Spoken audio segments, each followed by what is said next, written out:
Chaque jour, d'un bout à l'autre du pays, des milliers de personnes font la différence et maintiennent le filet social en place pour aider les communautés plus vulnérables. Vous êtes sur le point de les découvrir et de plonger dans un monde où des gens qui n'ont rien d'ordinaire accomplissent des choses assurément extraordinaires. Des gens avec un cœur grand comme le monde et qui contribuent à changer le monde. Ici Chantal Doré, bienvenue à la 3e saison des Héros Anonymes.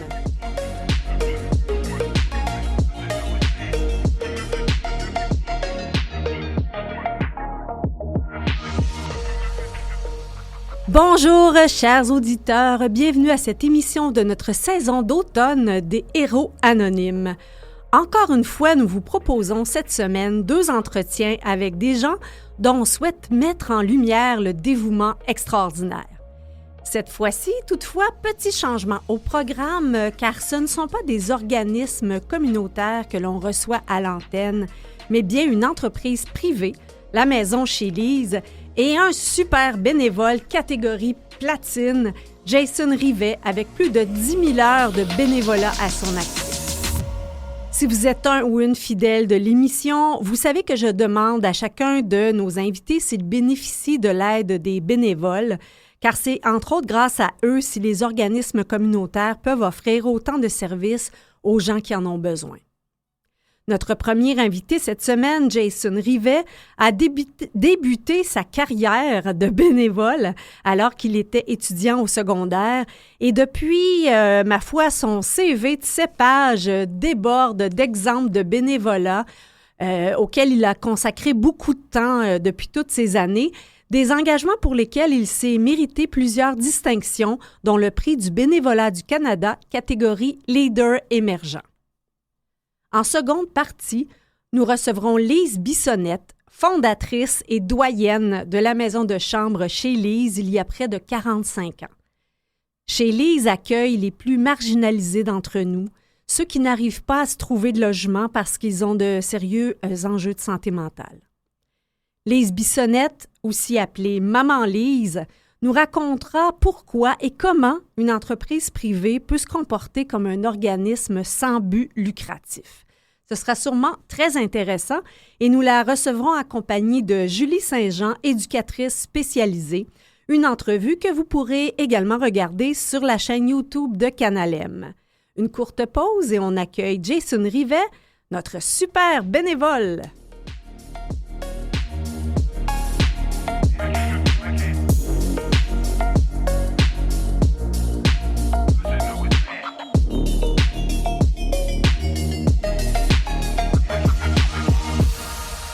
À la lecture des nombreux prix obtenus par Jason Rivet pour son engagement social, j'avoue que j'ai été franchement impressionnée par ce bénévole catégorie platine. Prix bénévolat du Canada, catégorie Leader émergent, prix hommage bénévolat Québec, médaille du lieutenant-gouverneur pour la jeunesse. Ce ne sont que 3 distinctions parmi près d'une bonne vingtaine. Et c'est que Jason Rivet, depuis ses études secondaires, a accumulé plus de 10 000 heures de bénévolat. Bonjour, Jason. Bonjour. Comment on en arrive à accumuler 10 000 heures de bénévolat? Je vous dirais que c'est simplement la vie qui apporte ce nombre d'heures-là parce qu'on apprécie faire du bénévolat, on s'implique dans des causes qui nous tiennent à cœur.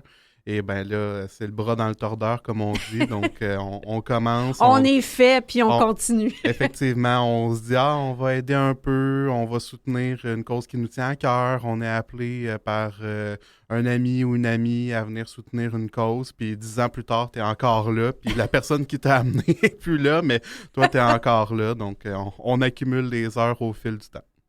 Et on va voir un peu plus tard les avantages de faire du bénévolat. C'est intéressant de vous recevoir, Jason, parce que dans tous les entretiens qu'on fait avec des héros anonymes qui sont souvent soit des fondateurs ou des représentants d'organismes sans but lucratif, chaque fois je pose la question « Avez-vous des bénévoles? » Et on s'aperçoit que sans bénévoles, c'est très difficile pour un organisme communautaire d'y arriver avec simplement le financement qui est accordé. Alors, au nom de tous les héros anonymes que l'on reçoit depuis 4 saisons, merci beaucoup. Mais ça fait plaisir. Puis je l'avais mentionné, je le rementionne encore. Le bénévolat, c'est oui un enjeu personnel parce que c'est moi qui ai fait mon bénévolat, mais on a du plaisir à faire ce qu'on fait parce qu'on a d'autres personnes autour de soi.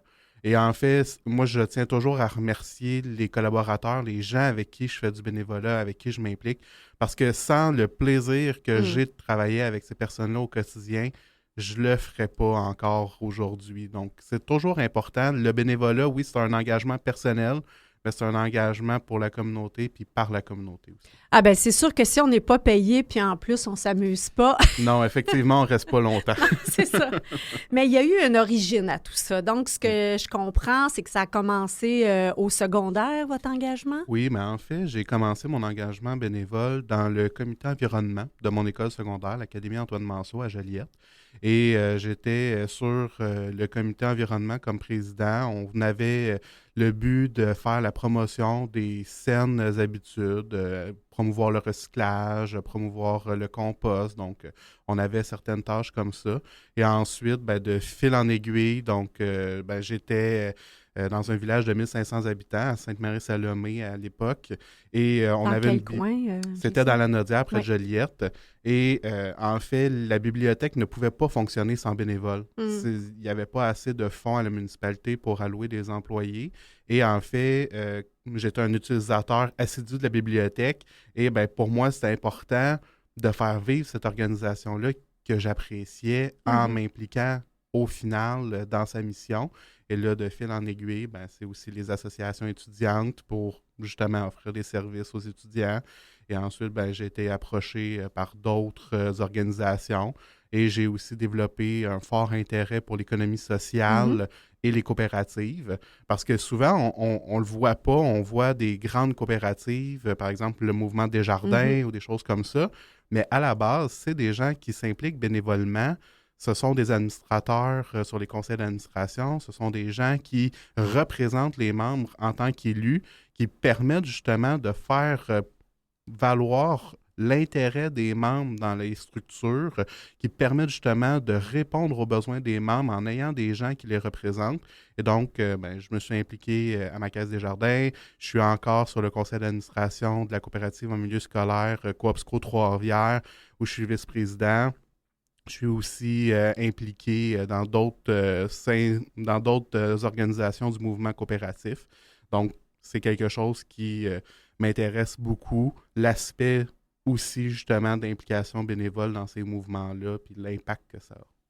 Oui, j'aimerais ça un peu plus tard qu'on regarde un petit peu les différents modèles qu'il y a dans l'engagement social parce que c'est une entrevue un peu particulière parce que d'habitude, on parle vraiment avec un représentant d'un organisme et on trouvait important aussi de parler de la force des bénévoles, évidemment, grâce à qui les organismes peuvent rouler. Mais ce que ça amène pour nous, parce que on se dit peut-être que cette émission-là sert à déclencher des passions et donne envie. Tu sais, souvent, on va lancer des appels en ondes si la cause dont on vous parle à l'antenne vous touche. J'ai une liste de causes. Si vous désirez, je pourrais vous faire une belle liste d'épiceries. Excellent, parce que si vous avez des idées d'autres héros anonymes qu'on pourrait recevoir à ce micro, ce serait un grand plaisir. Et c'est sûr qu'on se demande, là, avec un tel parcours, est-ce que c'était une habitude dans votre famille de faire du bénévolat ou d'être engagé socialement? En fait, du côté de la famille de mon père, c'était des gens qui s'impliquaient au niveau municipal. Donc, mon grand-père a été maire, mon oncle a été maire. Mon autre oncle a été conseiller municipal. C'est des gens qui, on vient de passer la fête nationale au moment de l'enregistrement. Et en fait, c'est des gens qui s'impliquaient dans l'organisation des festivités au niveau de la municipalité, des gens qui faisaient vivre les municipalités. Donc, c'est des beaux modèles que j'ai eus dans ma famille, mais même au niveau de ma mère, c'est quelqu'un qui s'est engagé aussi au fil de l'eau. Donc, par exemple, à l'école primaire de ma communauté, quand on était au primaire, secondaire, etc. Donc, pour elle, c'était un lien avec qu'est-ce qu'elle pouvait apporter à Mhm. ses enfants à travers ce bénévolat-là qui était important pour elle. Ben, c'est ça, je regardais dans votre CV plusieurs des implications, mais je nous en ai trouvé une commune, la simulation de conseiller municipal au Jeune Conseil de Oui. Montréal. Ben, je trouve ça important parce que ça nous permet de comprendre comment fonctionnent les ressorts de la démocratie, les endroits où des décisions se prennent. Et j'ai vu que vous l'avez fait, les simulations un peu à tous les paliers gouvernementaux pour qu'on comprenne comme citoyen comment les décisions sont prises et comment on peut les impacter, ajouter notre voix à la discussion. Oui, en fait, c'est un engagement bénévole qui est très important pour moi, justement. Les simulations parlementaires, notamment, donc pour que les auditeurs comprennent, Oui. donc ça permet de simuler des instances gouvernementales, notamment, par exemple, le Parlement à Québec ou encore à Ottawa. J'ai aussi participé à la simulation du Parlement européen, donc pour l'Europe. Et en fait, ça permet à des jeunes, notamment, de simuler des rôles de députés, de ministres, etc. Et de pouvoir apprendre ces rôles-là, mais aussi de promouvoir la démocratie et l'éducation à la citoyenneté. Donc, je m'y suis impliqué avec beaucoup de plaisir parce que, justement, bien, ça permet à une nouvelle génération de mieux comprendre comment nos instances fonctionnent et comment ils peuvent influer sur ces instances-là. Puis, justement, bien, on parlait de leadership, mais ça permet aussi à des jeunes leaders de dire, ben moi, j'ai peut-être des idées, j'ai peut-être une conception de la vie qui est importante à faire valoir dans nos parlements, dans nos conseils municipaux, dans les lieux décisionnels et de permettre à ces jeunes-là d'avoir accès à des apprentissages qui leur permettront peut-être un jour de se présenter en politique. Ben, pour moi, c'est très important puis c'est quelque chose qui me fait beaucoup vibrer. Est-ce qu'on verra un jour Jason Rivet en politique? Je vais avoir une réponse de politicien. Je ne l'exclus pas, mais ce n'est pas pour l'instant dans les projets à court terme. Dans les projets à court terme, là, on comprend là, que vous êtes curieux. Bon, on l'a vu avec votre passion pour la bibliothèque. Donc, baccalauréat, administration, en histoire également, une maîtrise en administration et vous êtes actuellement au doctorat. Exact. Donc, doctorat à HEC Montréal en management sur un sujet relié aux coopératives qui est ma passion. Donc, expliquez-nous un petit peu là, la différence entre les organismes communautaires, les coopératives, les mutuelles, juste pour qu'on comprenne bien là, les modèles de prise de décision. Oui, c'est très simple. En fait, le modèle des OBNL et du mouvement communautaire, c'est des organismes qui vivent pour une mission. Donc, ils ont des membres, mais les membres sont souvent des utilisateurs de la mission ou des collaborateurs et il n'y a pas forcément de volet marchand à un OBNL ou à un organisme communautaire. Parfois, il y en a. Ce n'est pas forcément le cas pour l'ensemble. Et souvent, ils fonctionnent par des dons ou des contributions gouvernementales. Une coopérative a de facto un enjeu soit de travail, de production ou de consommation qui est relié à une offre marchande. Et donc, c'est relié à une production économique. Et donc, il y a un aspect social, il y a un aspect associatif, mais qui conjugue aussi avec un aspect économique.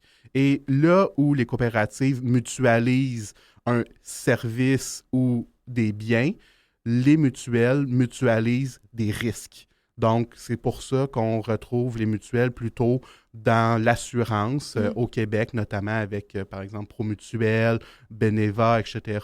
Donc, c'est des mouvements mutualistes qui mutualisent des risques au niveau des assurances. Qu'est-ce que ça veut dire concrètement? Ben, en fait, c'est de dire, ben moi, j'ai un besoin particulier. Donc, par exemple, ça peut être de consommer des livres pour mes études, si on prend le cas des coopératives en milieu scolaire. Et donc, par exemple, le mouvement des coopératives en milieu scolaire, dans les années 1940-1950, les étudiants n'avaient même pas accès aux livres pour leurs cours. Parce que, justement, c'est des livres qui venaient des États-Unis, qui venaient de l'Europe, et donc qui n'avaient pas accès facilement à cause de la logistique de l'époque qui était plus complexe. Et ça faisait en sorte que même les librairies ne pouvaient pas suffire à cette demande-là particulière des étudiants. Et donc, les étudiants se sont regroupés ensemble et ont dit, ben nous, on va faire du bénévolat ensemble, on va faire en sorte de créer des coopératives qui vont nous doter des outils pour nos études. Et donc, ben, c'est là où il y avait des étudiants qui ont fondé des coopératives en milieu scolaire. C'est les étudiants eux-mêmes qui commandaient les livres des éditeurs étrangers, qui s'assuraient d'avoir justement des services dans les institutions. Et bien, de fil en aiguille, c'est des organisations qui ont grandi. Donc, il y a des employés qui se sont mis aussi de la partie, mais ça reste aussi avec un grand ensemble de bénévoles qui encore aujourd'hui représentent les membres, mais au quotidien, on a des coopératives de plus petite taille qui fonctionnent encore en grande partie avec du bénévolat et qui, justement, répondent à des besoins. Donc, on a parlé de services économiques. Et quelle subtilité on amènerait avec la notion d'économie sociale? Ben, en fait, l'économie sociale regroupe principalement, justement, les mutuelles, les coopératives et les OBNL avec une activité économique. Donc, c'est ça le grand chapeau de l'économie sociale. Le mouvement communautaire est un peu le cousin germain de ça parce que justement, ben, l'économie sociale dit, ben, nous, on représente des organisations qui font une majorité de leur chiffre d'affaires, de leurs revenus auprès d'activités commerciales. Donc, par exemple, un OBNL de réinsertion sociale qui a une vente de vêtements pour permettre justement à des gens d'avoir des emplois, ben on parle d'économie sociale parce que oui, il y a des subventions, oui, il y a des revenus qui proviennent de donateurs, mais probablement qu'une majorité des revenus proviennent de la vente de vêtements réutilisés. Et là, on parle d'économie sociale. Quand on parle de communautaire, là, à partir de là, il y a justement une jonction, un peu comme un diagramme de veine. On a une jonction entre les deux, mais tout le mouvement communautaire n'est pas forcément l'économie sociale et l'économie sociale n'est pas forcément tout à fait le communautaire. Oui, ça pourrait être une grande discussion dans la distinction de tous ces modèles-là. C'est pour ça qu'on fait un doctorat. Ah oui, exact. Bon, on sera heureux de vous entendre peut-être éventuellement sur les conclusions de ce doctorat. Jason, on fait une courte pause et on revient pour poursuivre notre entretien. Oui, merci.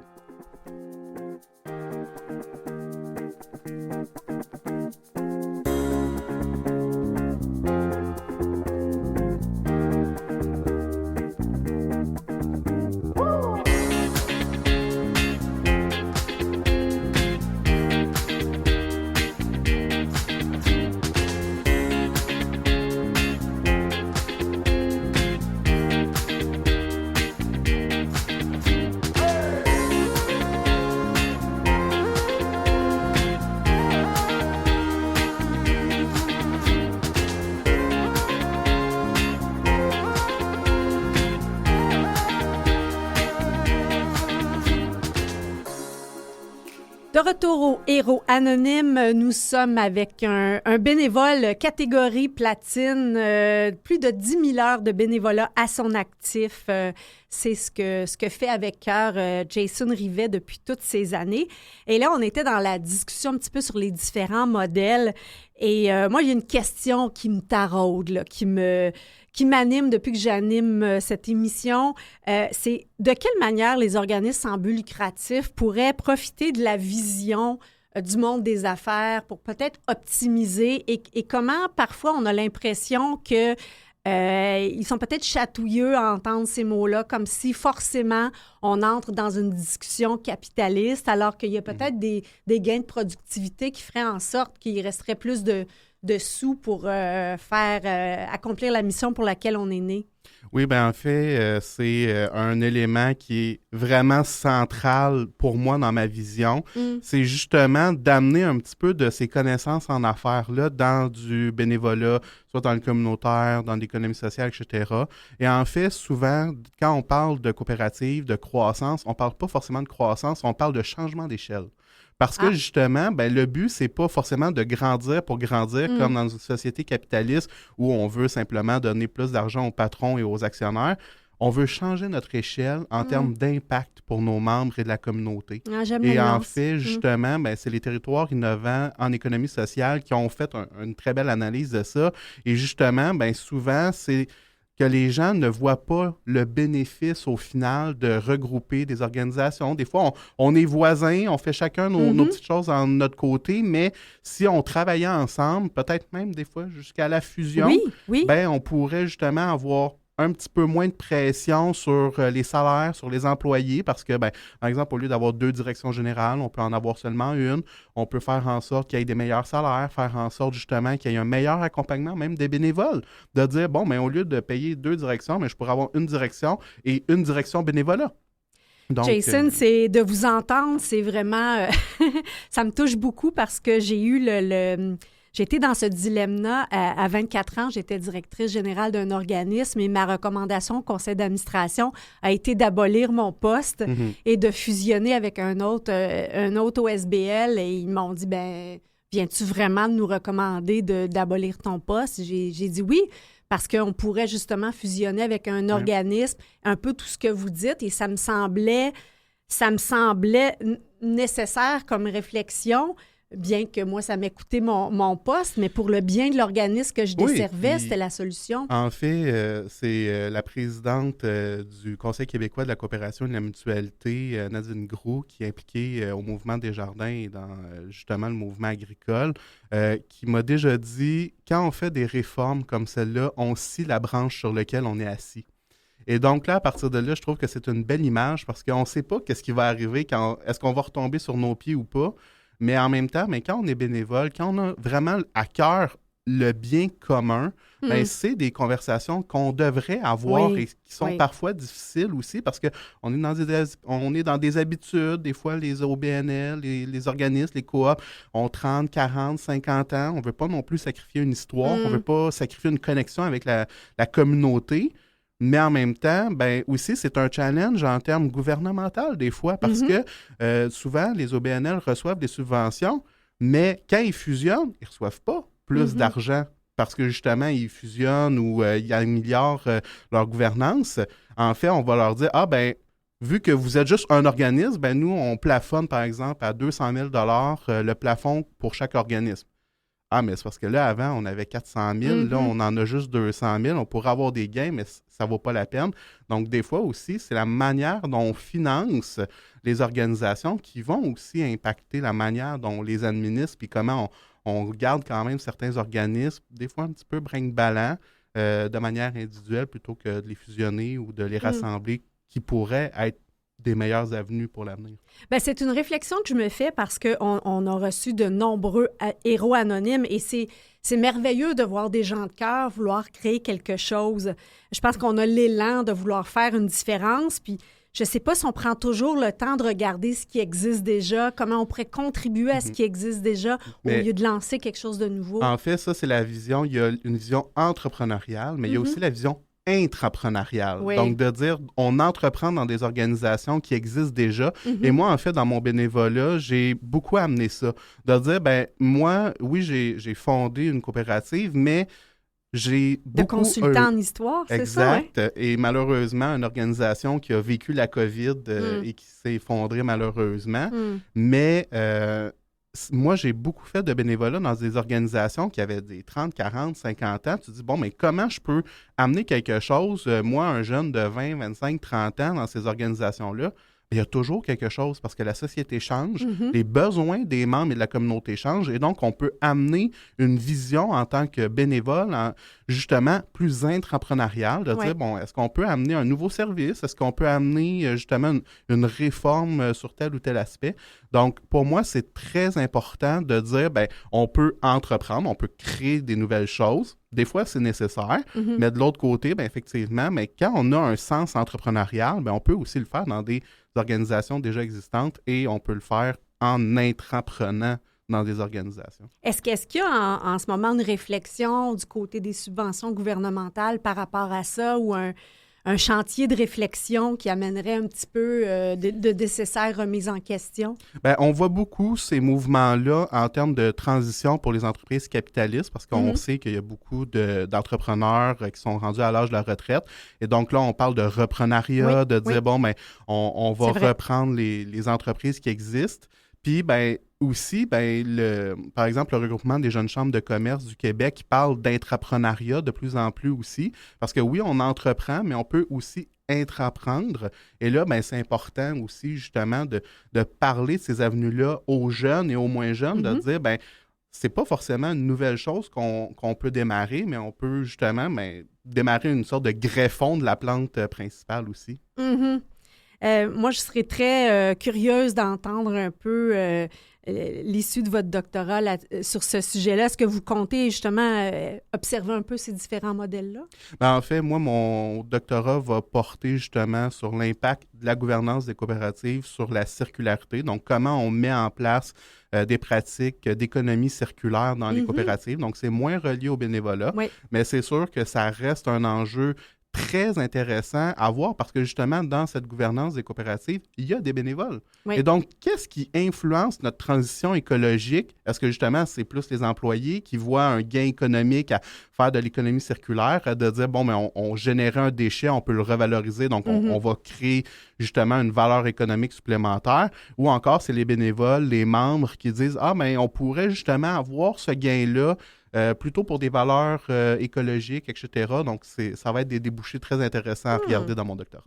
Et Jason, c'est quoi les avantages d'être bénévole? Parce que là, je veux lancer un appel à nos auditeurs là, qui sont peut-être assis dans leur divan, peut-être vous vous ennuyez un peu, vous cherchez, peut-être à la retraite, vous cherchez des défis. Alors, écoutez ce que Jason a à nous dire, là. Quels sont les avantages pour la société, mais aussi pour soi? Ben, en fait, moi, il n'y a aucun emploi que j'ai eu depuis des années qui n'a pas été un débouché qui a été produit par mon bénévolat. On vous a vu aller, on a vu votre dynamisme. Donc, j'ai été impliqué dans certaines instances, dans certains milieux, etc. On m'a dit, ah, mais tu sais, on aime ton dynamisme, est-ce que tu voudrais venir travailler avec nous, etc. J'ai gagné, justement, vous l'avez mentionné, des distinctions qui m'ont mis de l'avant dans certains milieux, donc ils m'ont approché par la suite.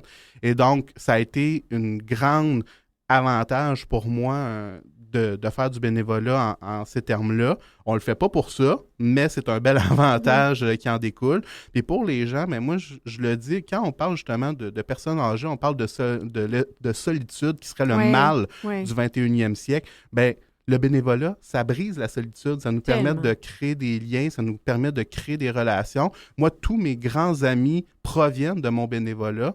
Donc, pour moi, c'est très important, le bénévolat pour l'individu autant que pour la communauté. Si on a envie de suivre vos réflexions, vos travaux, Jason, comment on peut entrer en contact avec vous? On peut me suivre sur ma page Facebook. J'ai une page professionnelle, donc Jason Rivet, que vous pouvez suivre. J'ai aussi une page LinkedIn que vous pouvez suivre également. Et j'ai créé un balado pendant ma COVID, donc un petit projet bénévole, donc le balado de Jason Rivet, donc où j'interviewais des jeunes qui sont impliqués dans leur milieu, qui faisaient la différence. On écoutera ça avec plaisir. Merci beaucoup, Jason Rivet, d'avoir été à l'antenne avec nous. Merci. À bientôt. Au revoir. Merci. Vous écoutez Les Héros Anonymes avec Chantal Doré. Bienvenue aux Héros Anonymes. C'est un grand plaisir chaque semaine de vous présenter des gens qui font la différence pour maintenir le filet social en place. Or, on a souvent l'impression que ces gens extraordinaires sont absolument des gens qui sont issus du milieu communautaire. Et cette semaine, on avait envie de vous présenter un exemple que ça peut être une entreprise privée là, qui fait la différence au quotidien pour des gens plus marginalisés. Donc, on aura le plaisir de recevoir la fondatrice et doyenne de la maison Lise, chez Lise Bissonnette, qu'elle a fondée il y a 45 ans, près de 45 ans. Aujourd'hui, revendue à une infirmière et une comptable. Et on la reçoit aujourd'hui avec Julie Saint-Jean, qui est éducatrice spécialisée chez Lise. Donc, ce qu'on veut tout simplement transmettre, c'est qu'avoir le cœur à la bonne place, ça n'a rien à voir avec notre modèle d'affaires. Donc, je vous présente ces dames qui sont le cœur de chez Lise. Et tout d'abord, qui est Lise? C'est Lise Bissonnette. Bonjour, Lise. Bonjour. Alors, qu'est-ce qui s'est passé, là, vous qui avez 45 ans, vous vous êtes dit, faut faire les choses différemment? Oui, bien, je louais à ce moment-là des chambres pour des travailleurs et des travailleurs saisonniers, des gens aptes au travail. Puis, me rendant compte qu'il y avait des gens en difficulté, j'ai acheté un tourist room que j'ai converti en chambre et pension spécialement pour les gens, surtout en psychiatrie et les gens de la rue. C'était l'époque vraiment où on parlait beaucoup de désinstitutionnalisation. Il y a des gens qui étaient dans des institutions et qui se sont ramassés à la rue. Exactement. Donc, ça a commencé dans un modèle traditionnel là, de maison de chambre. Oui. Mais c'est... Comment vous avez financé ce virement-là? Bien, j'ai toujours gardé les maisons qui étaient rentables.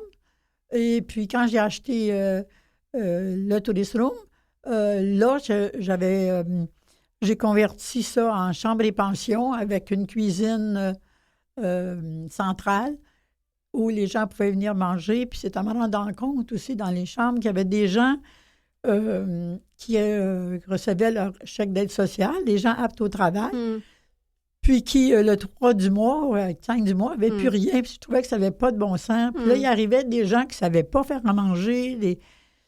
Puis... mais ce qui m'a attiré mon attention, c'est un monsieur que je vais nommer Gérard, qui se promenait dans les rues avec les doigts dans les oreilles, puis qui criait, puis que je me suis approchée de lui. Et puis, au fur et à mesure que je pouvais m'approcher de lui, un jour, j'ai réussi à répéter des phrases qu'il disait. Et lui, il a eu peur de moi, puis moi, j'ai eu peur de lui. Et puis aussi... ça a donné quoi, cette rencontre-là? Ça m'a donné que là, il fallait absolument que j'accueille les gens de la rue. Moi, j'étais croyante. Je suis encore croyante. Et puis, l'Évangile me parlait beaucoup, me disait le moindre verre d'eau que tu donnes à un des miens, c'est à moi que tu le donnes. Et ça, ça a pris de la place dans mon esprit, dans ma pensée. Et là, j'ai choisi, vraiment, là, j'ai dit, c'est ça qu'il faut que je fasse. Puis, je croyais que ça me prenait un héritage ou quelque chose... une entrée d'argent. Une entrée d'argent pour pouvoir faire ça. Mais le contraire, c'était un feu qui m'a emmené à le faire. Ah, racontez-nous. Oui. Bien, il y avait un bar-salon pas loin. Puis un gars qui faisait il a mis le feu. Quand j'ai mis le feu dans une de mes maisons, c'était le 17e feu qu'il faisait. Ah, un récidiviste, là, un pyromane. Puis suite à ça, bien, j'ai accueilli plein de gens chez nous, plein de gens qui habitaient cette maison-là, dans ma maison privée, d'où j'habitais. Et puis, à partir de là, bien, j'ai dit, qu'est-ce que j'attends, moi, pour faire ça? Pourquoi je ne le fais pas maintenant? Ouais. J'ai dit, là, j'accueille des gens qui sont aptes au travail, qui seraient bien mieux dans une chambre, puis qui seraient bien mieux dans... Puis là, c'est là que j'ai commencé à transférer, et puis ça a été rapide, qu'il y avait tellement de besoins. Puis c'est comme ça que j'ai débuté.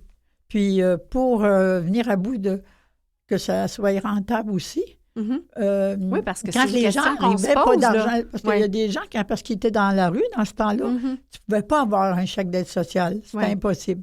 Alors, il fallait que je les accueille. Des fois, il n'y avait même pas de carte d'assurance maladie ni d'assurance sociale. Rien. Il était comme un animal dans la rue, là. Puis là, j'ai commencé à faire des démarches pour tout avoir ça, mais des fois, ça prenait jusqu'à 3 mois.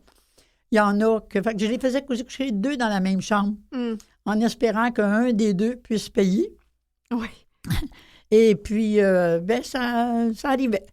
Il y en a qui partaient sans payer, même après 3 mois. Ils recevaient leur chèque à leur nom. Ils étaient tellement fiers. Puis ils disaient, « Oh non, ça fait tellement longtemps que je n'ai pas d'argent. Je m'excuse, mais je m'en vais. » Puis on parle qu'il y a des gens qui recevaient leur argent et qui étaient pris dans des situations de toxicomanie aussi. Là. Il y en a eu beaucoup. Oui, dans ce temps-là, il y en avait, mais c'était pas la même toxicomanie. C'était surtout l'alcool puis la colle. Au début. Puis tranquillement, bien, la toxicomanie a pris de plus en plus de place. Oui. Puis comment les gens réussissent là, à tout de même fournir les revenus pour que vous puissiez rouler cet endroit-là? Mais comme je vous dis, des fois, les revenus venaient de mes autres maisons. C'est sûr qu'il y a eu des années que si je calculais juste les maisons ou ces chambres et pensions, parce que c'est 4 propriétés ensemble. Oui. Et puis, il y a des années que si je n'avais pas eu les autres maisons pour payer ou de faire coucher 2 personnes dans la même chambre, bien, j'aurais pas été capable de survivre, même pour eux. Mais je comprends que pour vous, j'imagine, peut-être justement avec votre foi, c'est pas tant d'accumuler les avoirs, mais c'est plus de réinvestir pour faire le bien. Oui, c'était ça. Il vous est jamais venu l'idée de dire je vais convertir ça en organisme communautaire, je vais aller chercher des subventions pour J'ai opérer? fait des démarches. Fait des démarches. Et puis, les premières démarches que j'ai faites, il aurait fallu que j'accepte seulement qu'une catégorie de gens. Bien alors, c'est pas seulement qu'une catégorie de gens qui est mal pris. Mm-hmm. Il y a la maladie mentale, il y a l'alcoolisme, il y en a aussi avec 2, 3...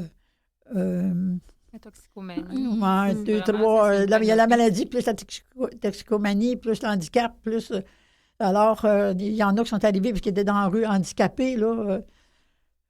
Donc, vous sentiez que dans les demandes de subvention, on vous demandait d'une certaine manière d'être précis, d'occuper une case. Oui. Puis vous ne vouliez pas être pris dans cette case-là. Non, c'est ça.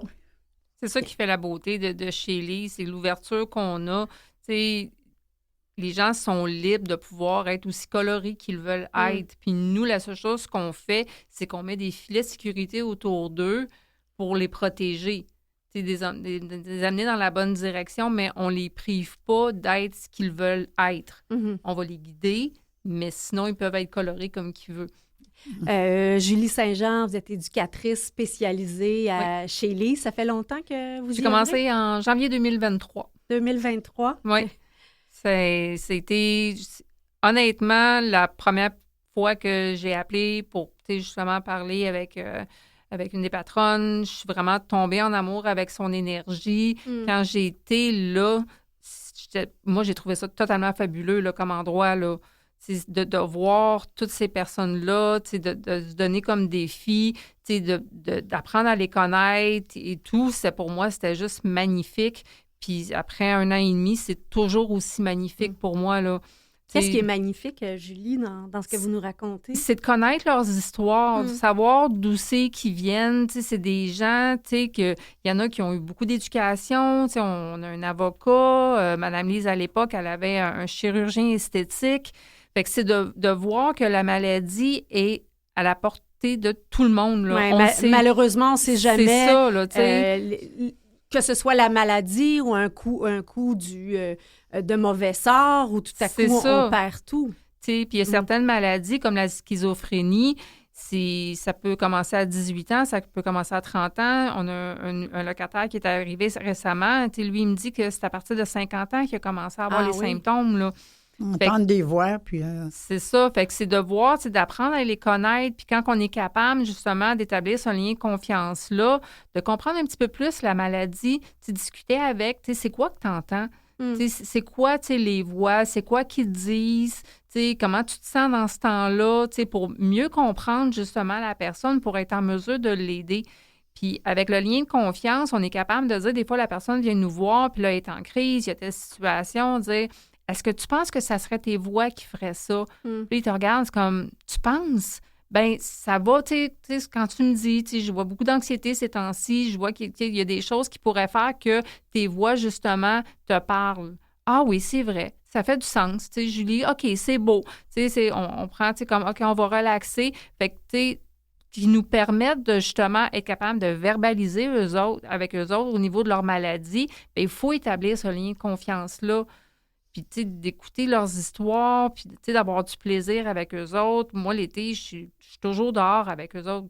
Ça me sert à rien d'être dans mon bureau, là. Moi, je suis assis dehors, tu sais, on fait des blagues, on parle de choses et d'autres. Quand il arrive une situation, je suis toujours partie aussi d'un côté puis l'autre, là. Fait que... Puis dites-moi, Julie, pour nos auditeurs qui pourraient craindre la schizophrénie, parce qu'on ne connaît pas nécessairement ça, certains peuvent se dire, est-ce qu'ils sont dangereux pour nous?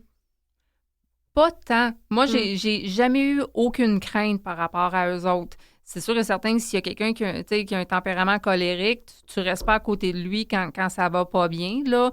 Mais tu sais, quelqu'un, justement, qui a un bon suivi médical, qui prend bien ses médicaments, ses injections, quelqu'un qui a un bon filet de sécurité autour de lui, c'est sûr et certain que, oui, les épisodes peuvent paraître assez impressionnantes, mais il n'y a pas de danger. En tout cas, moi, j'ai jamais senti aucun danger chez Lise. Vous, de votre côté, Lise, comment vous avez vécu ça? Ben, j'ai vécu ça. Moi non plus, j'en avais pas peur, mais on ressent, quand il y a quelque chose de dangereux, on le ressent d'avance.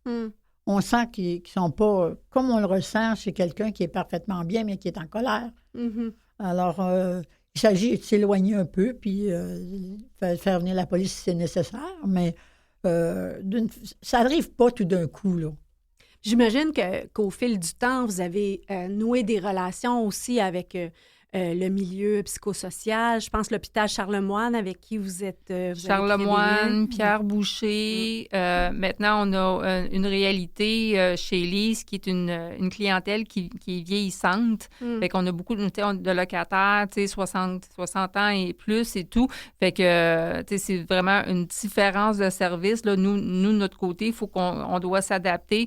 Mais je pense que chez Lise, présentement, c'est ça qui fait sa force. Tout le tourbillon qui va autour, au niveau de Charlemagne, les équipes CIM, les équipes SRA, CIV, les chers acronymes du Québec, Proximité, Macadam, c'est vraiment les policiers réseau. C'est toute cette équipe-là qui fait que nous, de notre côté, ça nous permet d'avoir des clientèles cas extrêmes. Parce qu'on sait que si moindrement quelque chose se passe, bien, on appelle l'équipe, ils viennent faire, les psychiatres viennent même chez Lise maintenant. Ils vont faire des rencontres directement avec leurs patients, les injections vont se faire. Ça fait que nous, de notre côté, ça nous sécurise parce qu'on sait qu'on a du soutien. Puis les locataires, bien, eux autres, de leur côté, bien, ils ont le plaisir d'être aussi colorés qu'ils veulent avec tout le soutien directement à domicile, là. Quand vous dites, ça fait plusieurs fois que vous dites aussi colorés qu'ils veulent, est-ce que, puis on parlait tout à l'heure des modèles d'affaires, des modèles communautaires, je comprends que peut-être dans certains organismes communautaires, peut-être il y a des règles ou en milieu institutionnel, des règles plus précises au niveau du comportement? Oui, il y a des règles comme l'histoire de se coucher à telle heure, se lever à telle heure. Moi, j'ai libéré des lits d'hôpital à cause de ça, parce que des gens instruits, des gens qui ont travaillé, qui ont été professeurs à l'université, aller se coucher à 9 heures le soir, là, ça faisait pas leur affaire. Puis, il y a eu une thèse décrite sur chez nous il y a quelques années, plusieurs années, une travailleuse sociale qui venait, et puis qu'elle a prouvé que la liberté diminuait beaucoup, beaucoup l'hospitalisation. Wow! Le fait de se sentir maître un peu de son destin, de pouvoir fixer un peu plus nos règles de vie, de comportement et de routine. On n'a pas de couvre-feu, on n'a pas... les gens sont libres de consommer dans leur chambre. Fait que, tu veux pas, c'est comme avoir son propre appartement. T'sais, quand on habite chez soi, le propriétaire vient pas nous dire, ben OK, là, il est temps d'aller te coucher, dis à tes amis de s'en aller, puis des choses comme ça. Fait que c'est vraiment comme s'ils avaient leur propre appartement. La seule différence, c'est qu'ils ont 3 repas par jour parce qu'ils sont vraiment bien nourris. Là. Ouais. Ça, sérieux, là, c'est très bon chez Lise. Quand j'ai commencé à accueillir ces gens-là, il y en a qui avaient très peu de vocabulaire parce qu'ils avaient passé beaucoup, beaucoup d'années dans les hôpitaux. Ils étaient rendus dans la rue.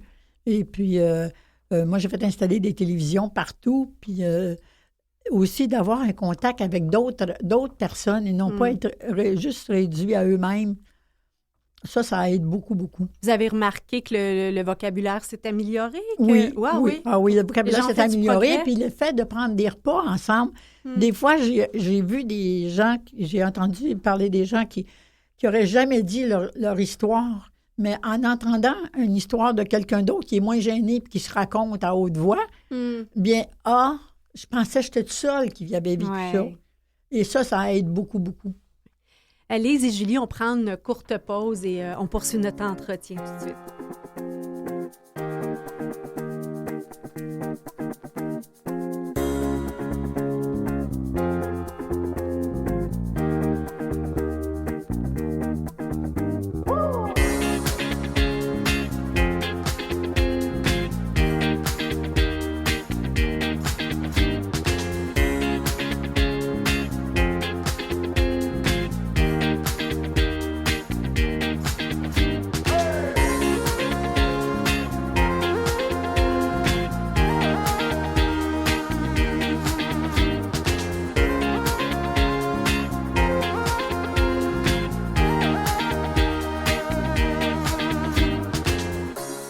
retour au Héros Anonyme, Chantal Doré avec vous, qui a le grand plaisir de recevoir Lise Bissonnette, fondatrice et doyenne de chez Lise, avec Julie Saint-Jean, éducatrice spécialisée. Et tout juste avant la pause, on disait que c'est bon chez Lise, Oui, que la nourriture est bonne. Oui. Elle vient d'où, cette nourriture-là? Nous, on les nourrit surtout grâce à Moisson Rive-Sud. C'est vraiment ça qui nous permet de pouvoir fournir 3 repas par jour avec le gros brunch du dimanche. C'est sûr que on en nourrit 78 résidents par jour. 78. 78 3 repas par jour. Déjeuner, dîner, souper. Tous les repas à part le déjeuner, c'est toujours gros bar à salade, la soupe, le repas chaud, le dessert. On le sait très bien, avec le coût de la vie, ça coûte cher. Oui. Et donc, la nourriture est fournie par Moisson Montréal. Moisson Rive-Sud. Moisson Rive-Sud, désolé. Oui. Ben oui, on est à Longueuil. Oui. Malheureusement, c'est partout à la grandeur du Québec maintenant. Donc, la nourriture est fournie. Et qui la cuisine? On a une belle équipe au niveau de la cuisine. On a 3 chefs cuisiniers, je me trompe pas, 4 plongeurs. Fait que c'est vraiment Employés? Employés. Oui, on est une belle équipe. On est à peu près 14 chez Lise. Entre la cuisine, on a 2 fabuleuses femmes de ménage qui s'occupent de nos 4 blocs, qui n'ont pas toujours la tâche facile parce que c'est des gens qui ne sont pas toujours habitués à tenir un environnement propre. Fait qu'ils travaillent d'arrache-pied. On a un concierge, on a 2 hommes de maintenance qui s'occupent de rénover en continu les chambres.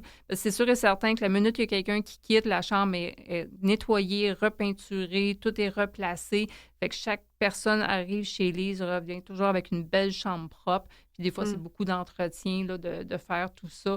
Fait qu'il y a beaucoup de temps, effort et amour, mais je pense, on les aime tellement, nos gens là, chez Lise, qu'on le fait tout avec le cœur là, sur la main. Là. C'est Ah, ben bon. ça paraît en vous parlant. Parce que je lisais un petit peu dans le dossier de presse, il y a des locataires que parfois, dans leurs enjeux de santé mentale, peuvent contribuer à rendre vraiment la chambre dans un état... je lisais un truc il y a quelques années, quelqu'un qui faisait des trous dans le mur. Oui. Ah oui. oui, ça Ouais. arrive, ça. Oui. Ça, c'est fréquent. Pourquoi? Par violence ou juste... Ben, des fois, c'est les voix qui entendent. Des fois, moi, j'avais déjà essayé de poser des éventails au plafond. Et puis, ils me les arrachaient parce qu'ils pensaient que les voix venaient de là.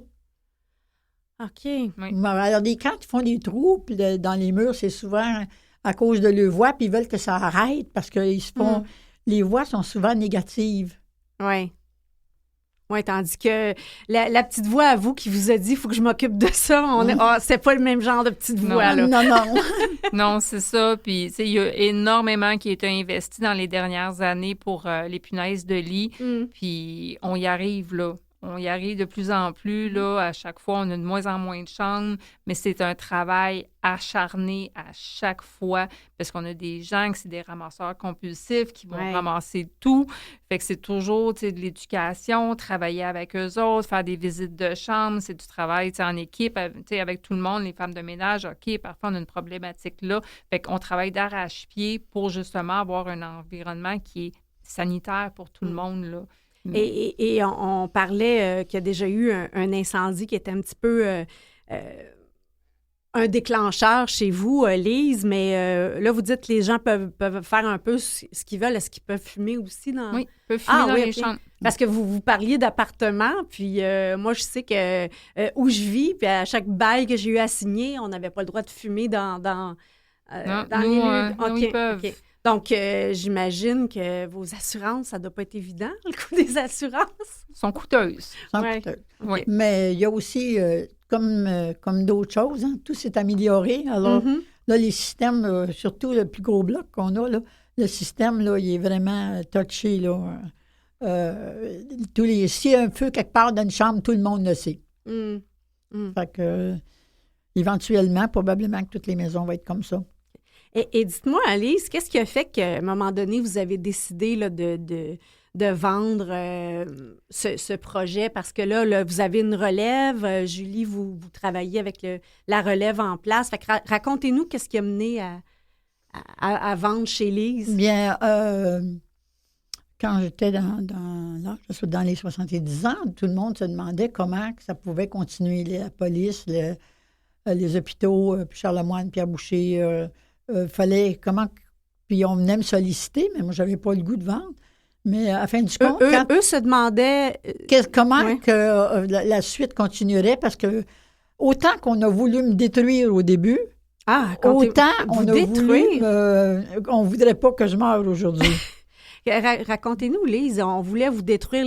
C'est quoi? C'est l'acceptabilité sociale? Les gens autour, ça dérangeait? Oui, les gens autour, même la police, même les pompiers souhaitaient que c'était comme trop de monde en difficulté au même endroit. Oui. Pas dans ma cour. Hein, pas dans ma cour, c'est ça. Pas dans ma cour, là. Oui, puis aussi, c'est important, mais on ne gens, va pas les voir. On passait à l'autre bord de la rue. Ben, on avait peur. Les gens avaient encore plus peur de la maladie mentale qu'elle l'est aujourd'hui. Oui. Fait que c'est sûr qu'on essayait d'être le plus loin possible de ça. Tant qu'en réalité, c'était pas si pire que ça, là. Une fois qu'ils rentraient, pour beaucoup de monde, ça a fait ça.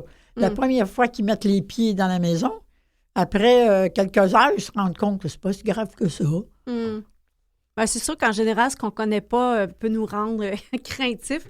C'est en général, mais là, c'est sûr que c'est des symptômes avec lesquels on est moins familier. Puis oui, il y a eu beaucoup d'éducation autour de la santé mentale ces derniers temps.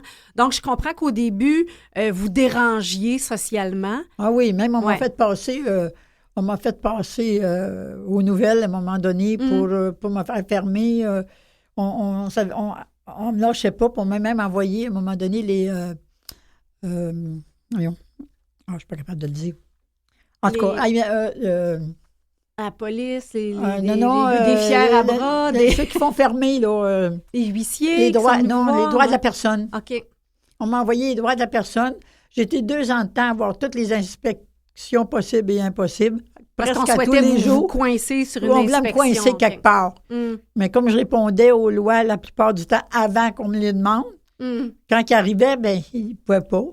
Puis les droits de la personne, à la fin, ils ont dit, elle s'est arrangée comme une bonne famille. Fait que, ils ont demandé ce que les services sociaux puis tout le monde qui était alentour puissent m'aider au lieu de me détruire. C'est ça qui était écrit. Puis là, maintenant, ça existe. Puis comment vous avez réussi à rester persévérante dans tout ça, puis à dire, moi, je continue, peu importe? Moi, je voulais continuer, peu importe. Ah, Madame Lise, elle est d'un caractère, elle est d'une force, là. Oui. C'est titane, là. On se met pas dans le chemin de Madame Lise. Quand elle a quelque chose en tête, elle le fait. Moi, j'ai le plaisir de déjeuner avec elle tous les matins. On fait nos petits plans de match. Quand il y a des choses, elle connaît bien les locataires. Je me demande souvent conseil. Je pense faire ça. Puis, je m'en passerai pas de Madame Lise, là. Mais là, c'est ça. À un moment donné, vous vous posiez, vous, des questions sur votre propre avenir aussi. Comment... oui. Est-ce que ça devenait la gestion devenait un peu lourde pour vous? Je n'avais pas vraiment l'intention de vendre, mais tout le monde me conseillait de vendre. Puis je me dis, je suis peut-être pas réaliste. Là, moi, j'aime tellement ce que je fais que je me dis, je suis peut-être pas réaliste dans ce que je vis. Fait que j'écoutais ça. Puis, il y a des organismes qui voulaient venir m'acheter, mais ça, je ne voulais pas parce que, je dis, les gens qui tombent dans les cracks du système, ils vont encore tomber dans les cracks du système. Puis c'est encore pour ça que je ne veux pas devenir un organisme. Vous voulez les organismes, c'est des bonnes choses. Là, oui. C'est des bonnes choses. C'est parce que nous autres, maintenant, ils nous aident au lieu de nous détruire. Là. Et tout ce que je souhaitais, au fond, ça se fait aujourd'hui. Wow, c'est merveilleux. Puis là, vous avez donc de la relève. C'est une infirmière qui a racheté avec cette infirmière-là, elle venait donner des injections puis rencontrer des gens qui étaient chez nous. Là, on commençait à avoir... fait que j'ai connu Sophie. Puis, elle m'a raconté à un moment donné que dès sa jeunesse, quand elle était adolescente, elle rêvait à ma place. Ah oui? Elle travaillait dans un garage juste à côté de chez à ces 2 coins de rue voisins. Ah oui? Et puis, à un moment donné, elle dit, j'ai jasé avec quelqu'un, puis je me suis rendue jusqu'à la cour. Puis quand j'ai vu les gens dans la cour, elle dit, moi, j'ai dit, c'est pour ces gens-là que je veux être infirmière. Puis là, elle exerce, Puis cette profession-là. C'est toute une histoire que vous nous racontez là. Si on veut en savoir plus sur ce que vous faites, on peut, je crois, vous procurer des produits de santé et beauté, des produits pharmaceutiques pour vous aider. Bien, c'est sûr et certain. Au niveau de la nourriture, on est vraiment gâtés, mais souvent, il y a des produits de base là, qui vont nous manquer, des Kleenex, papier de toilette, on en passe beaucoup, shampoing, désodorisant, parce que nous, c'est un tout inclus. Là. Quand ils arrivent, ils ont vraiment tout de fourni. Fait que c'est toujours des choses là, qui sont en grand besoin. Là. Bien, merci beaucoup d'avoir été avec nous. Ça a été un grand plaisir. Et en fait, vous voyez, c'est le genre d'entrevue qu'on aime faire aux Héros Anonymes et on peut le faire grâce à notre dynamique équipe. Catherine Bourderon à la recherche, Mathieu Tessier en régie, Jean-Sébastien Laliberté, diffusion technique. Et vous pouvez entendre tous nos épisodes en différé sur les plateformes de balado-diffusion et notre site Internet. Donc, je vous dis au revoir, à la prochaine et à la découverte d'autres gens extraordinaires.